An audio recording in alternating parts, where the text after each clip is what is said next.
L'enfance de Pantagruel, chapitre 4, à la Devinière, avec au loin les souffleuses. Nous on va souffler aussi. Je trouve, par les anciens historiographes et poètes, que plusieurs sont nés en ce monde en façon bien étrange qui serait trop longue à raconter. Lisez le 7e livre de Pline, si vous en avez loisir. Mais vous n'en ouïtes jamais d'une si merveilleuse comme fut celle de Pantagruel, car c'était chose difficile à croire. Comment il crut en corps et en force en peu de temps. Il n'était rien de Hercule qui étant au berceau tua les 2 serpents, car les serpents étaient bien petits et fragiles. Mais Pantagruel, étant encore au berceau, fit de cas bien épouvantables. Je laisse ici à dire comment, à chacun de ses repas, il humait le lait de 4600 vaches, et comment pour lui faire un poêlon à cuire sa bouillie, furent occupés tous les poiliers de Saumur, en Anjou, de Villedieu, en Normandie, de Bramont, en Lorraine, et lui braillait-on la dite bouillie en un grand timbre qui est encore de présent à Bourges auprès du palais. Mais les dents lui étaient déjà tant crues et fortifiées qu'il en rompit du dit timbre un grand morceau, comme très bien apparaît. Un certain jour, vers le matin, qu'on voulait lui faire téter une de ses vaches, car de nourrice il n'en eut autrement, comme dit l'histoire, il se défit des liens qui le tenaient au berceau, un des bras, et vous prend la dite vache par-dessous le jarret, et lui mangea les 2 tétins et la moitié du ventre, avec le foie et les rognons, et le tout dévoré, n'eût été qu'elle criait horriblement, comme si les loups la tenaient aux jambes, auquel cri le monde arriva, et ôtèrent la vache des mains du dit Pantagruel, mais ils ne surent si bien faire que le jarret lui en demeura comme il le tenait, et le mangea très bien, comme vous feriez d'une saucisse. Et quand on lui voulut ôter l'os, il l'avala bientôt comme un cormoran ferait d'un petit poisson. Et après commença à dire « Bon, car il ne savait pas encore bien parler, voulant donner à entendre qu'il l'avait trouvé fort bon et qu'il n'en fallait plus qu'autant. » Ce que voyant, ceux qui le servaient le lièrent à gros câbles, comme sont ceux qu'on fit à Tain pour le voyage du sel de Lyon, ou comme sont ceux de la grande navire française qui est au port de Grasse en Normandie. Mais quelquefois qu'un grand ours que nourrissait son père échappa et lui venait lécher le visage, car les nourrices lui avaient pas bien torché les babines.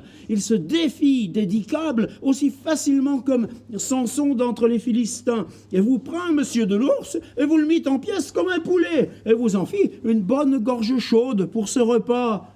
Par quoi, craignant Gargantua qu'il se gâtât, fit faire 4 grosses chaînes de fer pour le lier, et fit faire des arcs-boutants à son berceau bien ajustés. Et de ces chaînes, on avait une à La Rochelle, qu'on lève au soir entre les 2 grosses tours du Havre, l'autre est à Lyon, l'autre à Angers, et la carte fut emportée des diables pour lier Lucifer, qui se déchaînait ce temps-là à cause d'une colique qui le tourmentait extraordinairement pour avoir mangé l'âme d'un sergent en fricassé à son déjeuner. Donc pouvez bien croire ce que dit Nicolas de Lyra sur le passage du psautier dont il est écrit « Et ogregem oasam » que le dit Og étant encore petit, était si fort et robuste qu'il le fallait lier de chaînes en son berceau. Et ainsi demeura quoi et pacifique Pantagruel, car il ne pouvait rompre tant facilement les dites chaînes, mêmement qu'il n'avait pas espace au berceau de donner la secousse des bras. Mais voici qu'arriva un jour, d'une grande fête que son père Gargantua faisait un beau banquet à tous les princes de la cour. Je crois bien que tous les officiers de la cour étant tant occupés au service du festin qu'on ne se souciait point du pauvre Pantagruel, et demeurait ainsi, à reculons. Voici qu'il fit. Il essaya de rompre les chaînes du berceau avec les bras, mais il ne put, car elles étaient trop fortes. Ah donc, il se trépigna tant des pieds qu'il rompit le bout de son berceau, qui toutefois était d'une grosse poste de 7 empans en quart. Et ainsi qu'il eut mis les pieds dehors, il se avala le mieux qu'il put, en sorte qu'il touchait des pieds en terre. Et alors, avec grande puissance, se leva, emportant son berceau sur l'échine, ainsi lié comme une tortue qui monte sur une muraille. Et à le voir, semblait que ce fût une grande caraque de 500 tonneaux qui fut debout. En ce point, entra en la salle où l'on banquetait, et si hardiment qu'il épouvanta bien l'assistance. Mais par autant qu'il avait les bras liés dedans, il ne pouvait rien prendre à manger. En grand-peine se inclinait pour prendre à tout la langue quelques lippées. Quoi voyant, son père entendit bien qu'on l'avait laissé sans lui bailler à repaître, et commanda qu'il fût délié des dites chaînes par le conseil des princes et seigneurs assistants ensemble, ainsi que les médecins de Gargantua disaient que si on le tenait ainsi au berceau, il serait toute sa vie sujet à la gravelle.